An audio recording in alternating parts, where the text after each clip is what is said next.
Hello and welcome to today's episode of the Jacksonville Jaguars Insider Podcast.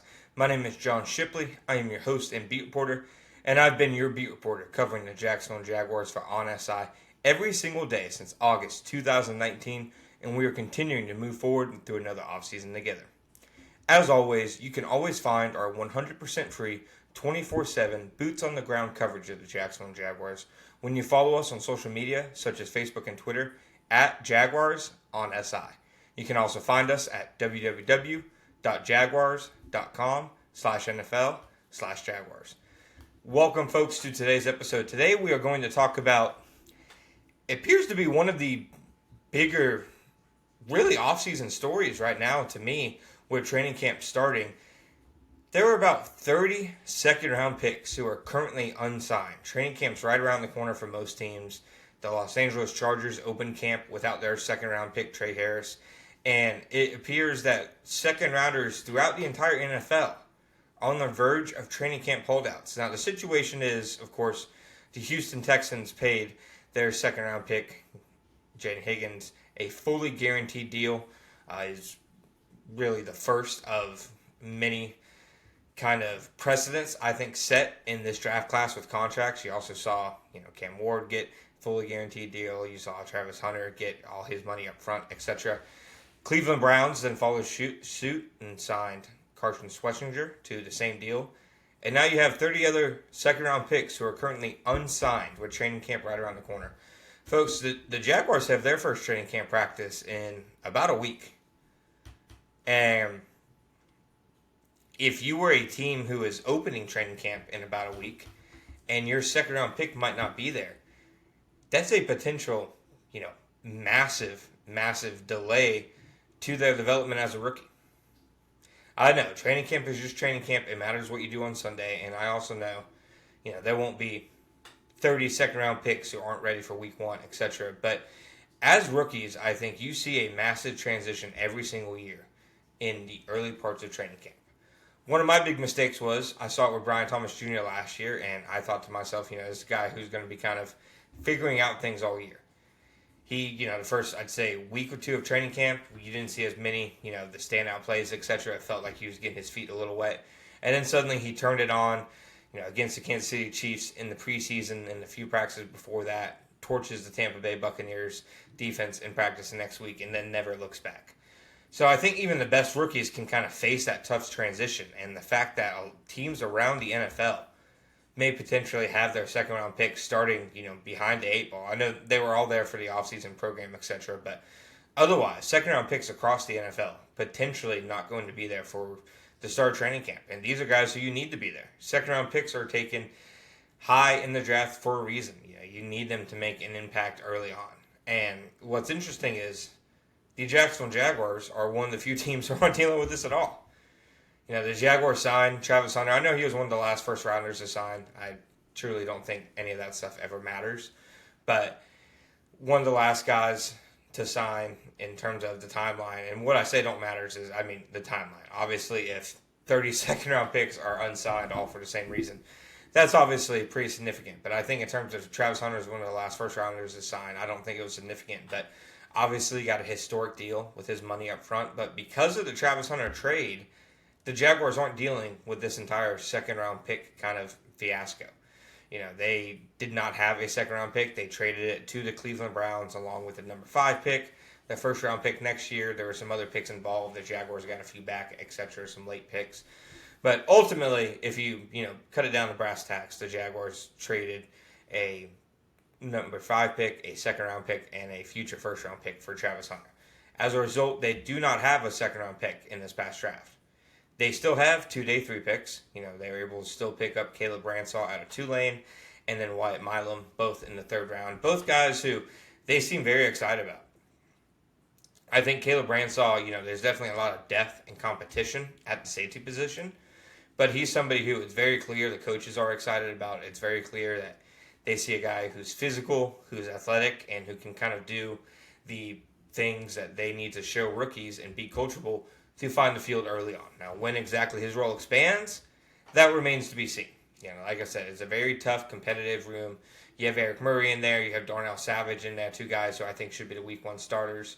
You have Andrew Wingard and Daniel Thomas in there as well, and then a fellow safety in Ray Lane. But ultimately, Caleb Ransaw seems like a guy they're really high on. And then Wyatt Milam, if he can win a battle for the left guard position, he could very well be right there with Travis Hunter as rookie starting in week one. That remains to be seen.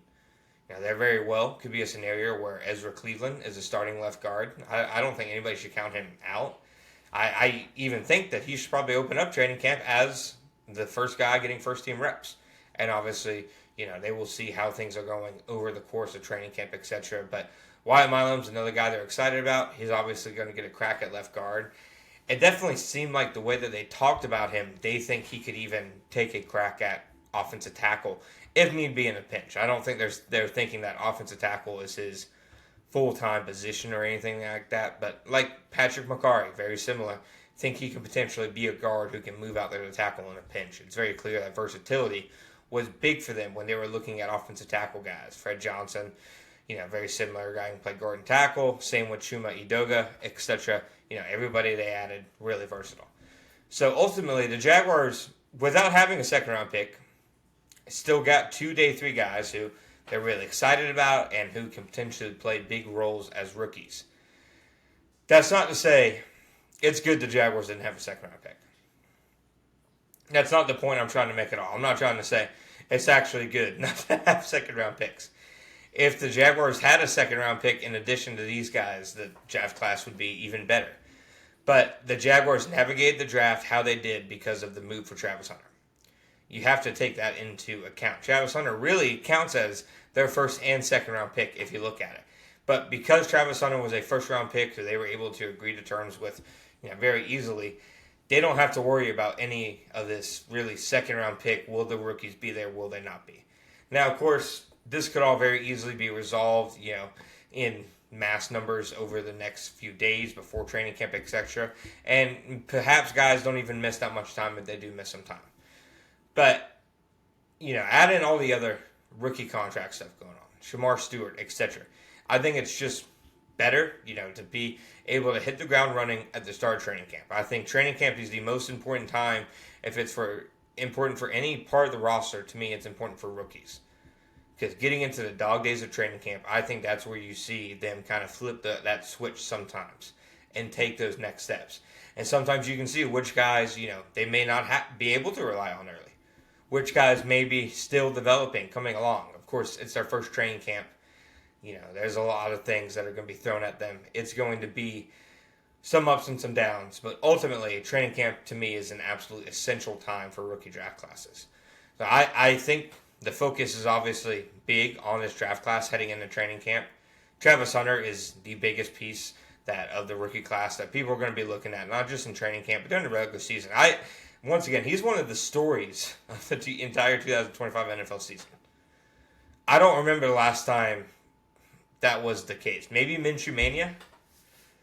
I truly think that would probably be the last time something on this scale, and that was something that was kind of fleeting. You kind of knew it was a for-the-moment kind of thing.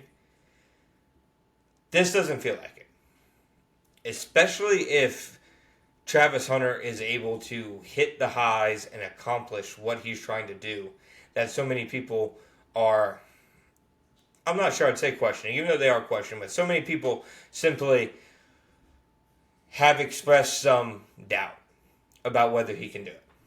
And then there are a lot of people who have expressed confidence that he can do it. A lot of people who say, if anybody can do it, it's this guy, etc. But I think outside of, obviously, Travis Hunter, there's going to be a lot of eyes on Caleb Ransaw and Wyatt Milam. Also, Bayshaw Tootin. I think that the Jaguars running back position is a big topic amongst, obviously, fantasy football community, etc. And I think that's something that's going to be watched all training camp long.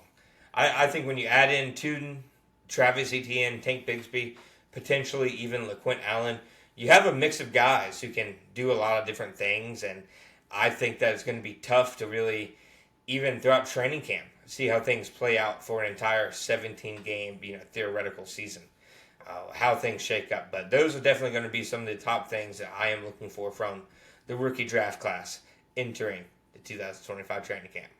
Thank you guys for listening to today's podcast. Please find us at the Jacksonville Jaguars Insider Podcast on Apple Podcasts, Spotify, and all other platforms.